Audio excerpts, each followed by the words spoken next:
Salam sejahtera Malaysia, terima kasih kerana menonton video-video dalam channel ini. Sebelum kita mula, jangan lupa untuk tekan tombol subscribe, share, like dan komen. Let's go! Salam sejahtera dan salam perpaduan kepada seluruh rakyat Malaysia. Berita panas hari ini dipetik daripada Malaysia kini bertajuk Anwar vs Dr. Mahathir. Beberapa pilihan untuk PM di Mahkamah Hassan. Berita penuh. Ahli Parlimen PKR Hassan Karim telah menggariskan beberapa kemungkinan pembelaan untuk Perdana Menteri Anwar Ibrahim dalam pertikaian undang-undang yang akan berlaku dengan Dr. Mahathir Mohamad. Dia juga menegaskan bahawa dalam kes fitnah, beban pembuktian terletak pada plaintiff, dengan kata lain, kepada bekas Perdana Menteri itu. Memandangkan Dr. Mahathir tidak memfailkan saman itu, Ahli Parlimen Pasir Gudang itu berkata perkara itu boleh dibincangkan tanpa rasa takut untuk melakukan subjudis sedang dipertimbangkan oleh mahkamah dan oleh itu tidak boleh diperkatakan di khalayak ramai. Mahathir perlu membuktikan di mahkamah bahawa ucapan Anwar yang didakwa memfitnahnya adalah merujuk kepada diri Mahathir Mohamad, bukan orang lain. Jika ucapan Anwar yang didakwa Mahathir sebagai fitnah, maka fitnah itu dipanggil slander, iaitu ucapan lisan. Seterusnya, jika ucapan lisan itu diterbitkan dalam bentuk tulisan, maka fitnah sedemikian dipanggil label. Seterusnya, Mahathir kena membuktikan di hadapan hakim bahawa kata-kata yang diucapkan oleh Anwar secara lisan itu adalah membawa makna fitnah atau bersifat fitnah.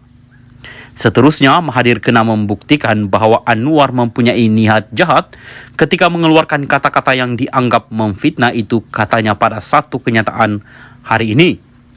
Hassan yang juga seorang peguam berkata pembelaan Anwar pula termasuk membuktikan kenyataannya adalah fakta. Anwar dalam kenyataannya itu tidak menyebut nama Mahathir, tetapi berkata, ada orang sekarang setelah 22 tahun campur 22 bulan jadi berkuasa, sekarang mengeluh. Melayu hilang segala-galanya, hilang harta, hilang saham, bagaimana saja hilang kalau kamu bolot untuk keluarga dan anak-anak kamu, dakwa Anwar. Kata Hassan lagi, pembelaan kedua jika apa yang disuarakan Anwar itu untuk kepentingan awam. Pembelaan yang ketiga ialah jika apa yang Anwar sebutkan itu merupakan fair comment atau komen yang berpatutan. Pembelaan keempat ialah jika tiada niat jahat dalam menyatakan pendapatnya dalam ucapan berkenaan. Pembelaan terakhir adalah bahawa ada kemungkinan Anwar Ibrahim sebagai Perdana Menteri diberi perlindungan atau privilege, termasuk perlindungan bersyarat ataupun qualified privilege, katanya. Kesimpulannya, Hassan berkata pertempuran undang-undang antara dua musuh politik itu sangat menarik. Nampaknya politik di Malaysia masih lagi dalam lingkungan politik civilized, ataupun bertemaduan. Bila bertentangan dengan bersengketa, masing-masing tidak angkat senjata seperti apa yang berlaku di Sudan, Afrika sekarang ini. Ahli-ahli politik yang berbelah dan bermusuhan di Malaysia masih boleh menyelesaikan sengketa mereka di Mahkamah Keadilan, jelasnya lagi.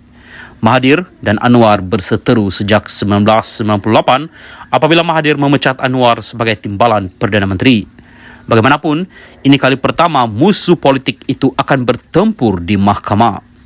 Mahathir yang telah mengarahkan peguamnya untuk memulakan tindakan undang-undang berkata dia tidak boleh lagi mengabaikan serangan Anwar kerana pengurusi PH itu kini Perdana Menteri. Sebelum ini, Mahathir berkata dia memekakkan telinga kerana menganggap itu sebagai tindakan seseorang yang sangat terdesak mahu menjadi Perdana Menteri. Salam sejahtera dan salam perpaduan kepada seluruh rakyat Malaysia. Berita seterusnya bertajuk Anwar akan berdepan Dr. Mahathir di mahkamah. Berita penuh. Dr. Mahathir Mohamad akan meneruskan tindakan undang-undang terhadap Perdana Menteri Anwar Ibrahim berhubung dakwaan menuduh bekas Perdana Menteri itu mengumpul kekayaan pribadi semasa berkuasa. Tun Mahathir telah mengarahkan kami untuk meneruskan tindakan di mahkamah. Ini membuktikan bahawa Anwar tidak memohon maaf atau menarik balik kenyataannya. Bagi Tun, ia adalah pembohongan oleh Perdana Menteri, kata Peguam Mahathir Muhammad Rafiq Rashid Ali dalam mesej teks kepada Malaysia kini. Surat bertarik hari ini 17 April dan dihantar Peguam Anwar Alif bin Hamin Suhaimi menyatakan Anwar menafikan semua dakwaan Mahathir. Untuk makluman, kami telah diarahkan oleh anak guam kami untuk menafikan semua dakwaan dan kandungan dalam surat anda. Dalam hal ini, anak guam kami bersedia untuk menjawab sebarang dakwaan jika ada di mahkamah dan bukan melalui surat menyurat jika anak guam anda mahu meneruskan tindakan undang-undang, kata surat itu. Mahathir menghantar surat tuntutan kepada Anwar pada 27 Mac menuntut pengurusi Pakatan Harapan PH itu menarik balik dakwaan yang dibuat semasa ucapan dasar pada Kongres Nasional Khas PKR 2023 pada 18 Mac. Sekiranya Anwar gagal menjawab surat itu, Mahathir berkata dia akan meneruskan tindakan undang-undang. Tarikh akhir Anwar untuk menjawab surat undang-undang Mahathir ialah 3 April, tetapi ia ditangguhkan ke hari ini selepas Peguam Anwar meminta dilanjutkan. Anwar tidak menyebut nama Mahathir, tetapi merujuk tempo pemerintahannya dengan berkata ada orang sekarang setelah 22 tahun campur 22 bulan jadi berkuasa, sekarang mengeluh. Melayu hilang segala-galanya, hilang harta, hilang saham, bagaimana saja tidak hilang kalau kamu bolot untuk keluarga dan anak-anak kamu. Sekarang bila hilang kuasa, bicara soal rakyat. Jangan perbodohkan rakyat. Rakyat harus bangkit mempertahankan hak mereka. Kumpulkan, tonton. Tan Sri, tauke-tauke besar, berapa kerap orang sekarang merencana untuk menggugat dan menggunakan sentimen kaum, mengajak orang-orang Melayu membenci kepada kaum-kaum lain dan menyatakan kuasa hilang dakwa Anwar. Mahathir mendakwa ini adalah rujukan yang jelas kepadanya kerana laporan media mengenai ucapan itu menyebut namanya. Pada 7 April, Anwar berkata dia tidak ragu-ragu untuk memberikan bukti kepada Mahathir untuk menyokong dakwaannya. Saya tak nak gaduh, dia minta bukti, saya bagi bukti, no problem, kata Anwar semasa sesi dialog bersama pelajar Universiti Teknologi MARA UiTM. Pada majlis yang sama, Anwar juga telah membidas Mahathir dengan menyatakan bahawa walaupun tadbir urus Mahathir mempunyai kekuatan, dia juga telah menyebabkan banyak kerosakan.